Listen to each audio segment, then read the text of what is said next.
அனைவருக்கும் வணக்கம். நான் உங்கள் அபிராமி அருண்குமார். இன்னைக்கு அபி வீட்டு சமையலில் நீங்கள் பார்க்க போகிற டிஷ் பெப்பர் சிக்கன் கிரேவி.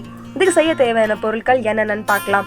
நல்லா பொடியாக கட் பண்ண 4 பெரிய சைஸ் வெங்காயம், 4 தக்காளி பொடியாக நறுக்கியது, இஞ்சி பூண்டு 10 பல் பூண்டுக்கு அதுக்கு தகுந்த மாதிரி இஞ்சி, ஒரு கொத்து கொத்தமல்லி, அப்புறம் நல்லா வாஷ் பண்ணி வச்ச சிக்கன் ஒரு 1 kg எடுத்துக்கோங்க.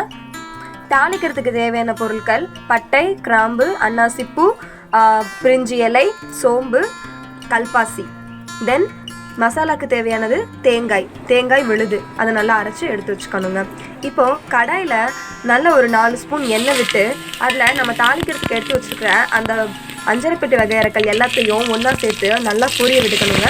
பொரிஞ்சதுக்கு அப்புறமா நம்ம எடுத்து வச்சுக்கிற ஒரு கொத்து கருவேப்பிலையை போட்டு பொரிய வச்சுக்கோங்க.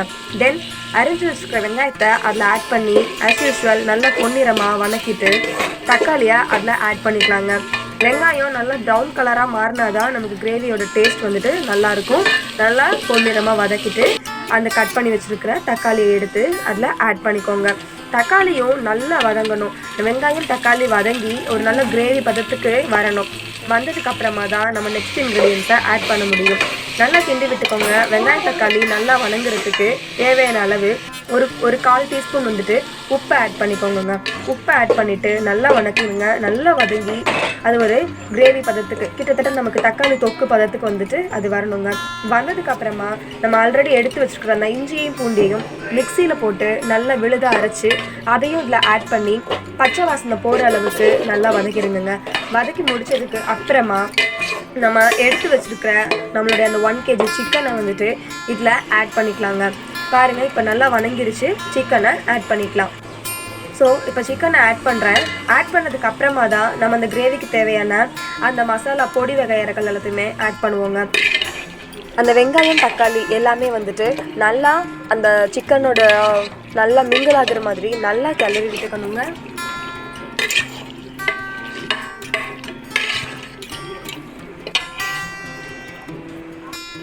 இப்போது இந்த கிரேவிக்கு தேவையான ஒரு 1/2 டீஸ்பூன் வந்துட்டு மஞ்சள் தூள் ஆட் பண்ணிக்கலாம். தென் ஒரு 1 டீஸ்பூன் வந்துட்டு மிளகாய் தூள் ஆட் பண்ணிக்கலாம். இது ரெண்டுமே ஆட் பண்ணதுக்கப்புறமா 2 டீஸ்பூன் மல்லித்தூள் ஆட் பண்ணிக்கலாம். அதுக்கப்புறமா இந்த சிக்கன் கிரேவிக்கு அந்த ஃப்ளேவர் தரக்கூடிய சிக்கன் மசாலா அதுவும் வந்துட்டு ஆட் பண்ணிக்கணுங்க. அதுக்கு முன்னாடி இப்போ நான் 1 டீஸ்பூன் சால்ட் ஆட் பண்ணியிருக்கேன். இப்போது 2 டீஸ்பூன் வந்துட்டு சிக்கன் மசாலா நீங்கள் உங்களுக்கு எந்த பிராண்ட் யூஸ் பண்ணுவீங்களோ அதை யூஸ் பண்ணிக்கோங்க. நாங்கள் எங்கள் வீட்டில் ஆச்சி போடுவோம். ஸோ ஆச்சி சிக்கன் மசாலா வந்துட்டு 2 டீஸ்பூன் வந்துட்டு இதில் நான் வந்துட்டு ஆட் பண்ணியிருக்கேன். எல்லாத்தையுமே ஆட் பண்ணி முடிச்சதுக்கு அப்புறமா இந்த சிக்கனை நல்லா நீங்கள் வந்துட்டு பெசரிக்கோங்க. நல்லா பெசரி ஒன்றோட ஒன்று அந்த மசாலா அந்த கிரேவி வந்துட்டு அந்த நம்ம போட்டிருக்கிற எல்லா மசாலாவும் ஒன்றோட ஒன்று நல்லா கலக்கிற மாதிரி ஆட் பண்ணிவிட்டு நல்லா கிண்டி விட்டுட்டு நமக்கு தேவையான அளவுக்கு உங்களுக்கு வந்துட்டு இப்போ எங்கள் வீட்டில் 6 மெம்பர்ஸ் இருக்காங்க. ஸோ நான் அதுக்கு தேவையான அளவுக்கு வந்துட்டு தண்ணி ஊற்றுவேன். அதுக்கு தேவையான அளவுக்கு தான் நான் மசாலாவும் போட்டிருக்கேன். உங்களுக்கு எவ்வளோ தேவையோ அதுக்கு தகுந்த மாதிரி நீங்கள் மசாலாக்களும் தண்ணியும் ஊற்றிக்கோங்க.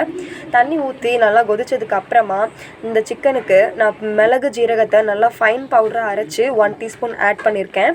ஆட் பண்ணிவிட்டு நல்லா கொதிக்க வச்சுருக்கேன். இப்போ நல்லா வந்துட்டு எனக்கு அந்த மசாலாலாம் குக் ஆகிடுச்சு. இந்த ஸ்டேஜில் நான் வந்துட்டு விழுதாக அரைச்சி வச்சுருக்கிறேன் அந்த தேங்காய் நமக்கு எவ்வளோ தேவையோ சிக்கன் கிரேவிக்கு ரொம்ப தேங்காய் ஊற்றினாலும் அந்த டேஸ்ட் வந்துட்டு உங்களுக்கு மாறிடும். ஸோ வந்துட்டு கொஞ்சம் தேவையான அளவுக்கு தேங்காய் விழுது வந்துட்டு ஆட் பண்ணிக்கோங்க. இப்போ ஆட் பண்ணிவிட்டு வேலையும் முடிஞ்சிருச்சு. நல்லா கிண்டி விடுங்க. நல்லா டேஸ்ட் பார்த்துக்கோங்க. உங்களுக்கு ஏதாவது சால்ட் கம்மியாக இருக்கா இல்லை மசாலா கம்மியாக இருக்கா அதெல்லாம் பார்த்துட்டு உங்களுக்கு எந்த மாதிரி டேஸ்ட் இருந்தால் பிடிக்குமோ அந்த அளவுக்கு இப்போ நான் சொன்ன மசாலா ஐட்டம்ஸை as per your taste you can add. அவ்வளோதான். ஆட் பண்ணிவிட்டு சிக்கன் வெந்ததுக்கு அப்புறமா இப்போ நான் இதுக்கப்புறம் நான் வந்துட்டு ஒரு 5 to 7 மினிட்ஸ் வந்துட்டு குக் பண்ணுவேன். ஸோ 7 மினிட்ஸ் ஆகிடுச்சு, போதும். சிக்கன் வந்துட்டு எனக்கு நல்லா வெந்துருச்சு. இப்போ வந்து நான் பொடியாக நறுக்கி வச்சுருக்கிற கொத்தமல்லி இலைகளை தூவி ஸ்டவ்வை வந்துட்டு ஆஃப் பண்ணிக்க போகிறேன். அவ்வளோதான். நம்மளுடைய பெப்பர் சிக்கன் மசாலா நல்லாவே ரெடி ஆகிடுச்சு. பார்க்குறதுக்கு ரொம்ப அழகாக இருக்குது. டேஸ்ட்டும் நான் பார்த்தேன், ரொம்ப டேஸ்ட்டாக இருந்தது. நீங்களும் ட்ரை பண்ணி பாருங்கள். வீடியோ பார்த்ததுக்கு ரொம்ப நன்றி. வியூவர்ஸ் எல்லாருக்கும் ஹாப்பி நியூ இயர் 2021. மறக்காமல் நம்ம சேனலை சப்ஸ்கிரைப் பண்ணுங்கள், ஷேர் பண்ணுங்கள், லைக் பண்ணுங்கள். மறக்காமல் பெல் பட்டனையும் அழுத்துங்க. தேங்க்யூ ஃபார் வாட்சிங். நன்றி, வணக்கம். மீண்டும் சந்திப்போம்.